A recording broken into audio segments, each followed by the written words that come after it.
All right. Hello, everybody. My name is Leo Sukiyo.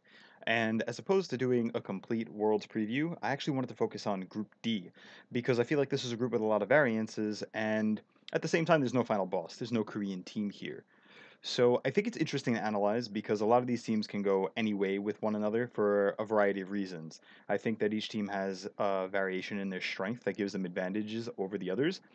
And most notably, I think the closest all of these teams are when it comes to one another is in the jungle and mid lane roles.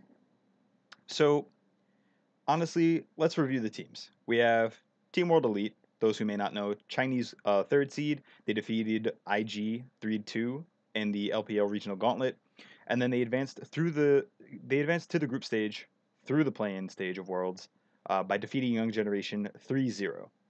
TSM is another team in this group, North American first seed. They're a Pool 2 team because of their poor showing at MSI.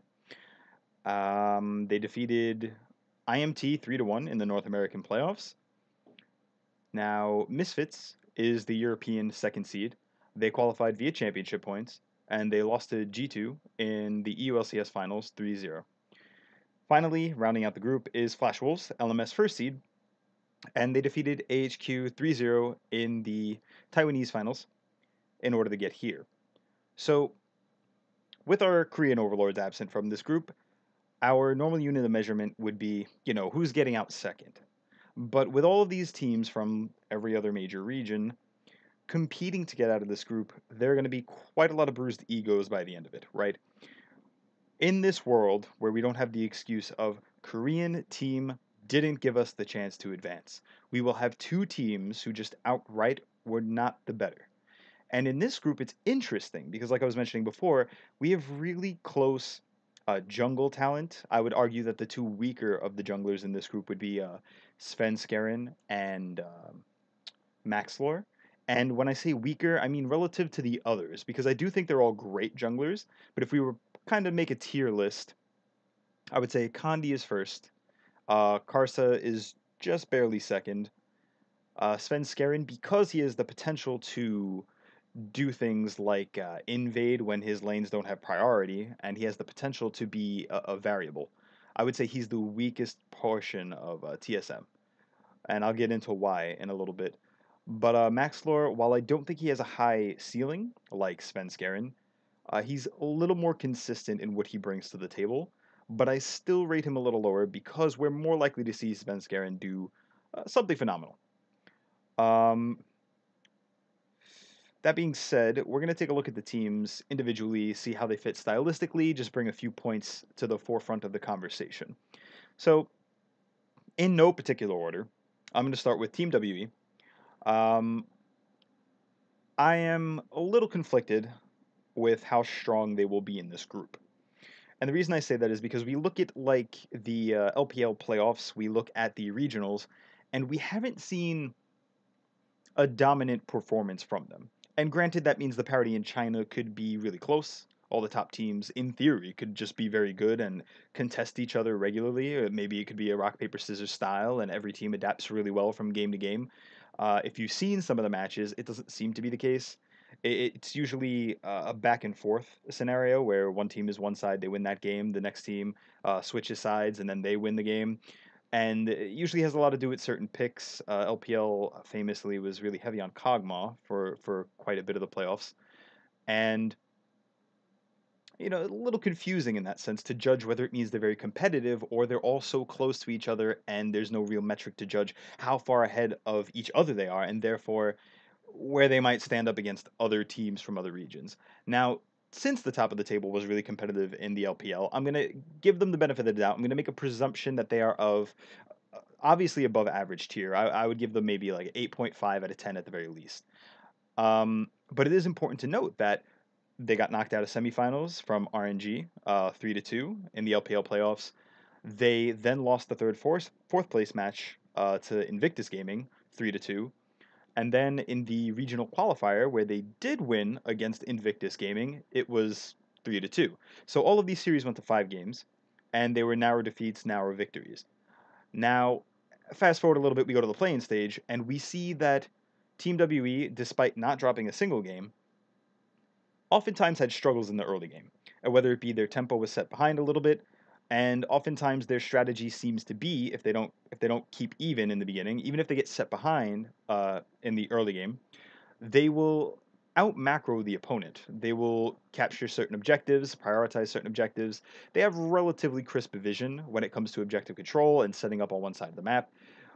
Even if a portion of their team is losing a skirmish or a fight somewhere else, they'll have a member in potentially 957, potentially even Mystic for some reason in a side lane. I've seen this a few times, where they will take towers, they will take structures and get the global gold, and they will maintain a financial advantage. If not, then keep it moot and even.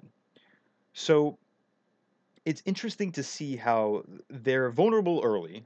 Their mid game macro is usually really good. Now, granted, this was against a lot of wild card competition, and these teams might stand up better to them. You think of TSM, who tends to have good macro on the whole. You think of Misfits, who do like to play around the map a lot, especially early on. Maxlore likes to set the pace of the game, and I just don't see being weak in the early game as something you would want to be for Team WE. So it's just interesting to note that Mystic can be a little aggressive in the early game with severe disrespect to a lack of vision. He, in fact, died twice or maybe three times in games 1 and 2 versus Young Generation just to qualify for groups. And granted, like I said, they won these games, but it wasn't pretty. If I would say anything, Kandi is the shining light.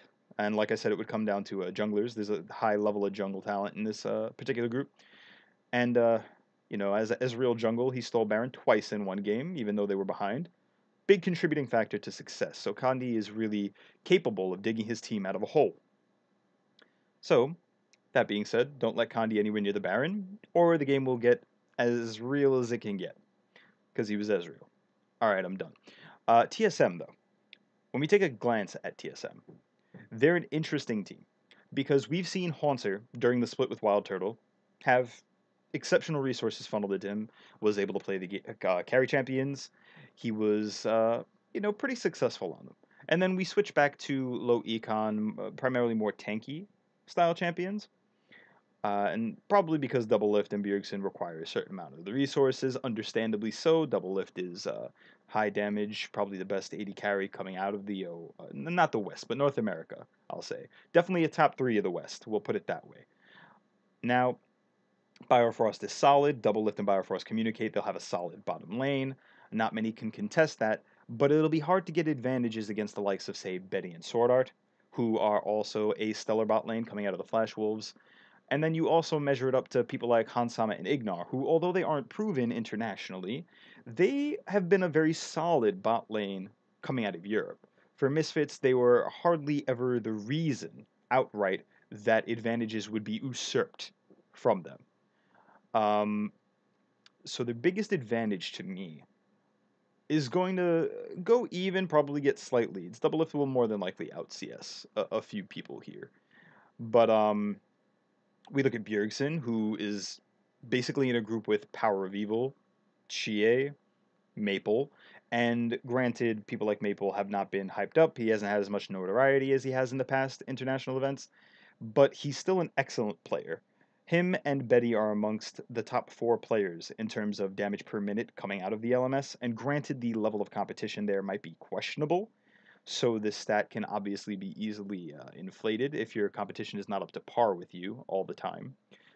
But that's still a tremendous feat coming off of their team, right? You can imagine that other teams have a similar dynamic where their AD carry and their mid laner are heavy damage dealers, but still don't put out the same DPM, right? Now, moving on from that, like I said, Haunter's solid. His only problem is going to be Alfari, potentially. Alfari, first Western player, he hit the Korean Challenger on the Korean solo queue ladder. He was the first Western player to do that this time around during the boot camp. And while that doesn't speak to his ability to influence the team of Misfits, it does show that he himself is showing up with A game. He will likely know how to navigate the lane, how to navigate specific matchups, and you will expect him to not be a weak point when it comes to Misfits. Alternatively, The rest of Haunter's competition is MMD and 957. 957, while he has a pretty diverse champ pool, has not been known to be the primary carry player. He's not even considered one of the carries for Team WE. So I think that Haunter and Alfari will have a good time in this group. There are clear advantages for TSM and Misfits there.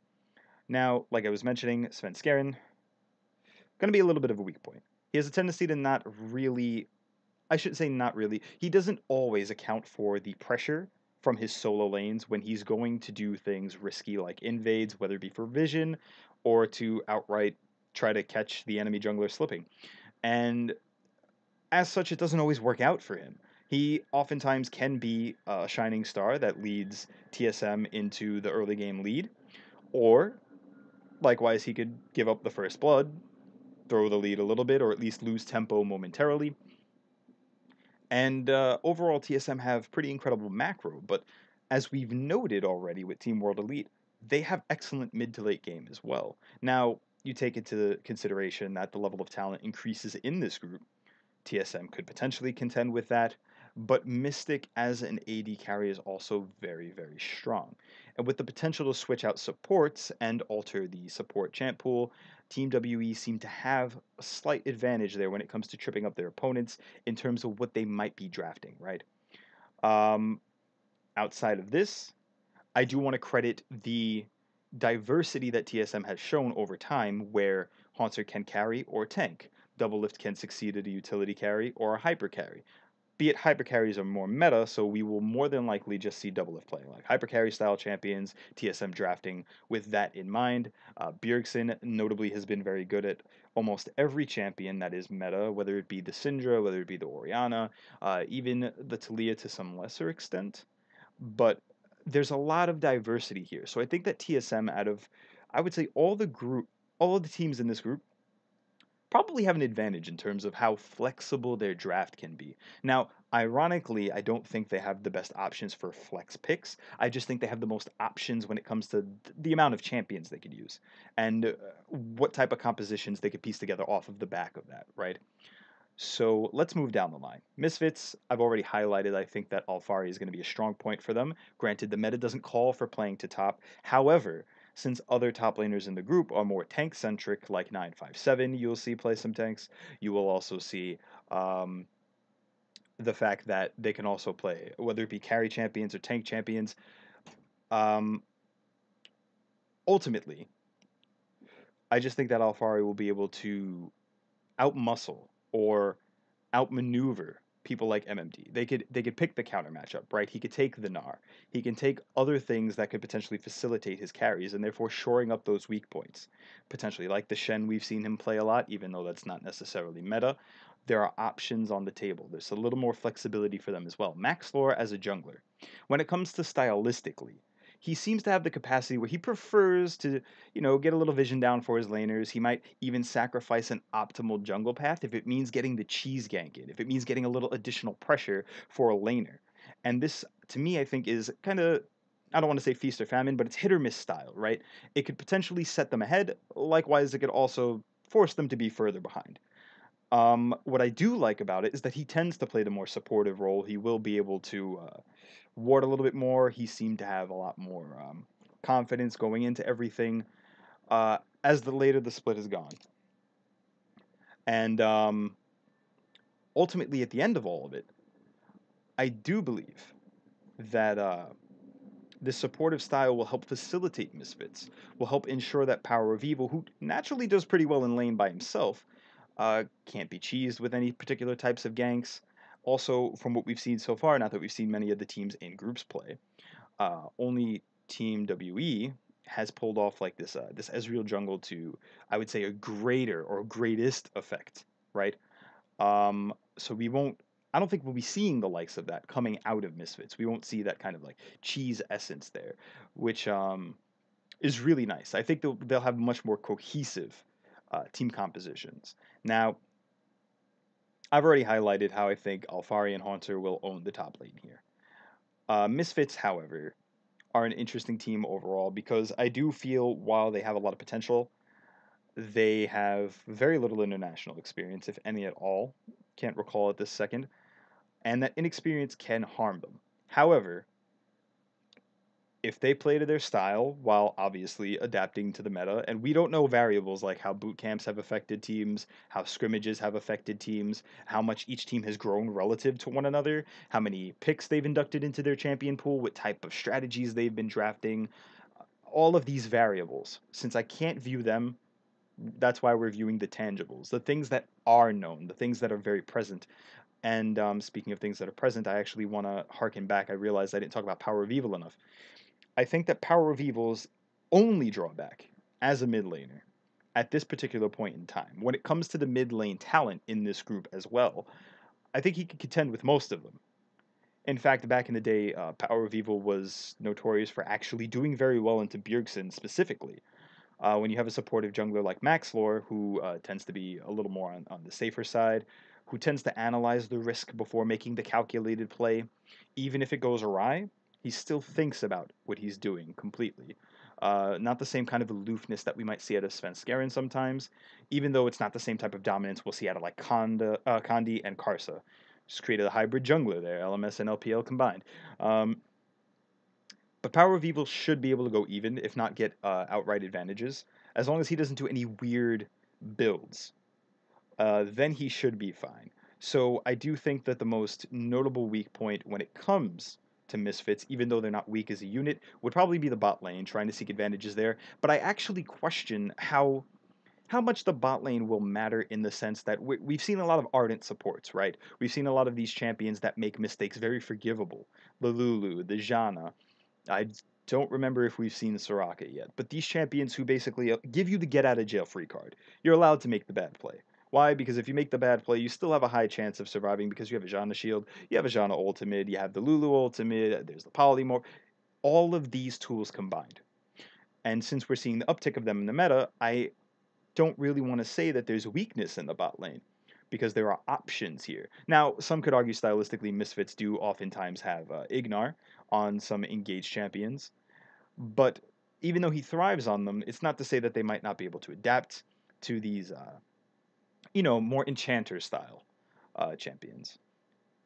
Talked about Misfits enough. Let's talk about some Flash Wolves, right? At a glance, I think Flash Wolves are set up to perform reasonably well. I think it's really hard to judge their ceiling considering the strength of the LMS is suspect at best.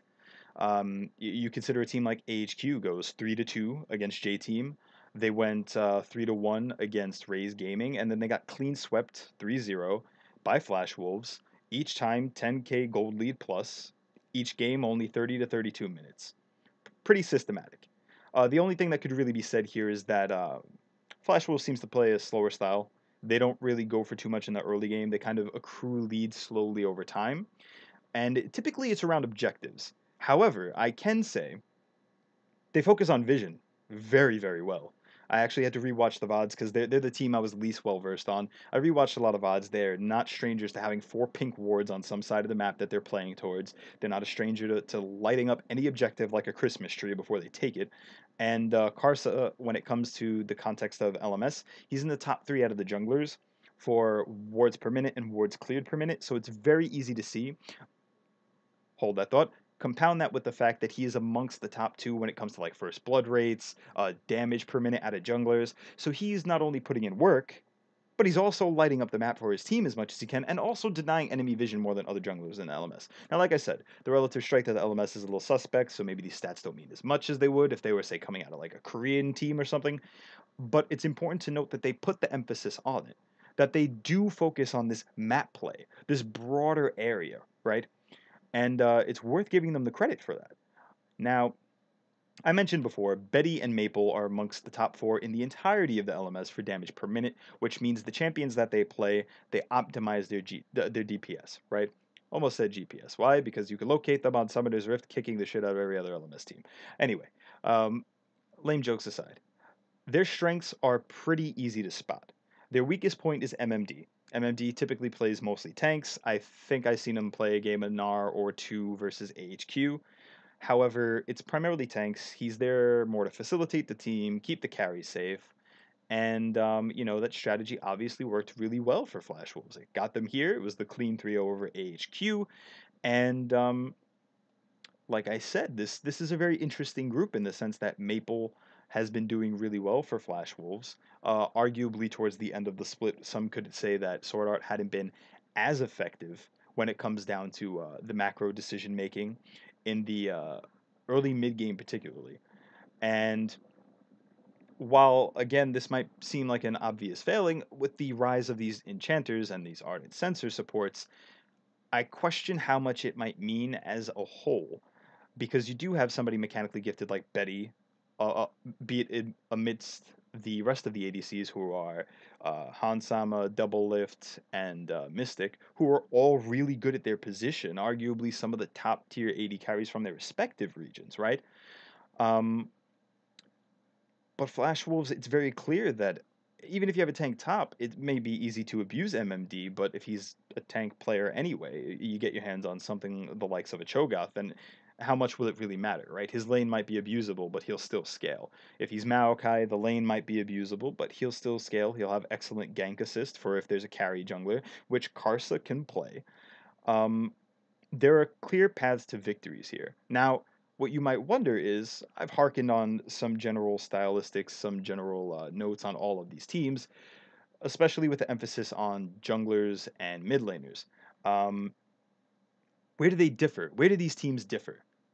All right, so Team WE, not really known for the early game. In fact, that's when they seem most vulnerable, as evidenced by playing games where Mystic disrespects vision, can get caught out, can be set behind.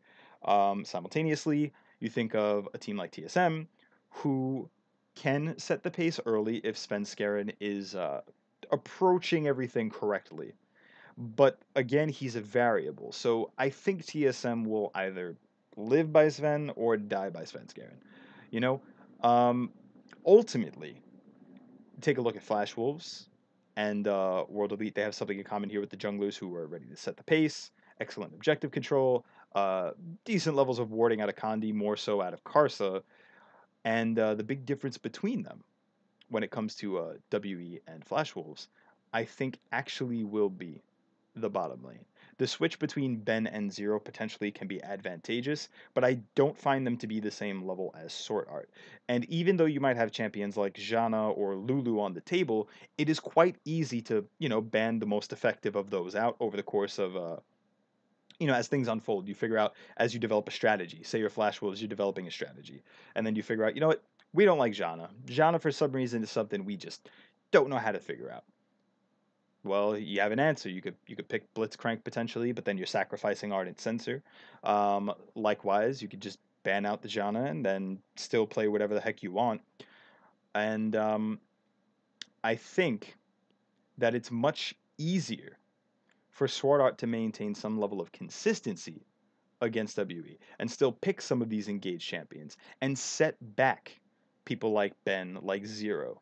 I think the only exception might be if Zero breaks out his Taric again, in which case you have a tanky support, and then you also have Ardent Sensor. And be it that's a very matchup specific choice. Taric is not something you just pick blindly or into anything. Maybe you pair it with a hyper carry because then you can have Ardent and you can have the invincibility and the ultimate. And he makes very good use out of utilizing that. He knows exactly when to activate the Taric ultimate. And so that's a very interesting niche pick that's available to them, right? If it's within the meta. Now, just some general stats when we're looking at facilitating these points I'm making, where I think Svenskeren is the weaker point when it comes to TSM. Svenskeren, amongst all NA junglers, has the highest death share when it comes to his team. This is kind of a double-edged sword because it means, yes, Svenskeren's dying a lot more, but simultaneously that means the carries are not dying as much when it comes to TSM's death share, right? You look at another team, if the AD carry is dying a lot more, then that means the jungler is dying a lot less, and obviously it's much more of a problem if the AD carry is dying a lot less, particularly in like a mid to late game scenario, correct? So outside of that, um, let's see here. We got Maxlore, who's got average stats from the EULCS throughout. Karsa, who leads a lot. Even in, like I said, First Blood I mentioned before, his death share is second lowest, his DPM is second highest, and top three for wards per minute, wars cleared. He has a lot of accolades under his belt. I think Karsa is set up to do well. I don't really think Sven Skaren can punish him, especially since they're in the same realm of jungler. Karsa likes to make plays under normal circumstances. Svenskeren also likes to make plays under normal circumstances. Condi fits that bill as well. Maxlore a little less so. So I do think Misfits will have the second weakest jungle. Beyond that, we need to also look at the advantages available and see who can utilize them the best. Like I said, Alfari I think is a better jack of all trades because he can win his lane regardless. Haunter knows how to stay even and basically through that remain relevant and facilitate the team later. Um, Outside of that, I guess if we're going to like say mid lane, I still think most of them are even. There's nothing new to add. Even statistically, there's nothing that's too standout. There's nothing that you wouldn't expect. Bjergsen obviously kills it in a lot of the statistics. Shie is a mainstay for Team WE, and outside of that, I already pointed out Maple. Power of Evil still solid. Has really good control of a lane actually, so I don't think anyone will find advantages against Power of Evil. Um, Not to harp on it too much, but I did mention when it comes to like draft diversity, I do think that TSM is a bit of a favorite for that. But I also wanted to point out that Flash Wolves had an element of restriction. It felt like champion restriction. They stuck to a few things when it came to LMS finals specifically, and that's the last time we saw them play. And I don't know if that means they don't have any tricks in the bag or if they weren't punished by AHQ for picking the same thing. They got Gragas, Corki, and Tristana 3 straight games, and they swept AHQ 3-0. So for the entire series, they had 3 of the same picks. And I hope to see that contested, especially since the other teams seem to have wider champion pools. Um, it might be easy just to force Flash Wolves into discomfort. I mean, if they're used to playing this combination of Gragas, Corki, Tristana, you might as well take something away. Another team might take Tristana for themselves. Double Lift notably has a very great Tristana.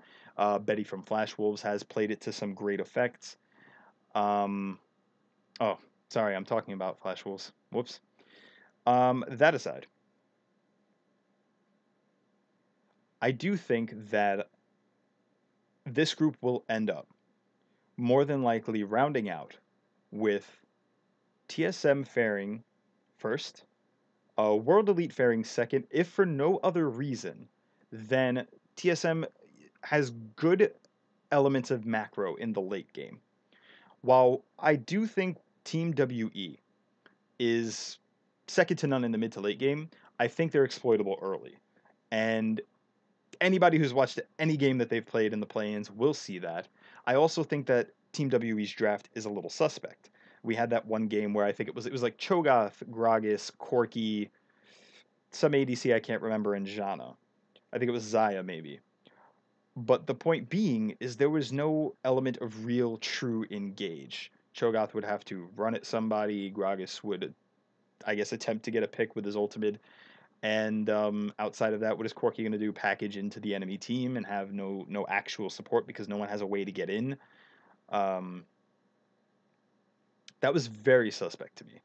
However, based off of these factors, such as the strength of draft, the options available for draft, typical elements of execution, areas in the game where the teams are stronger or strongest, and then player for player, I do believe that the advantage goes to TSM. They'll have a good draft, more than likely. Even if they're a little susceptible to cheese, there's the potential for them to lose a game or two from that. I think they'll have a strong draft. I think they will execute really well. As long as Svenskeren does not die doing any invades, they should be okay. And they can get advantages early, a little more reliable than other teams in this group. So ultimately, what it'll come down to is Team WE being second. Flash Wolves doesn't have a powerful early game.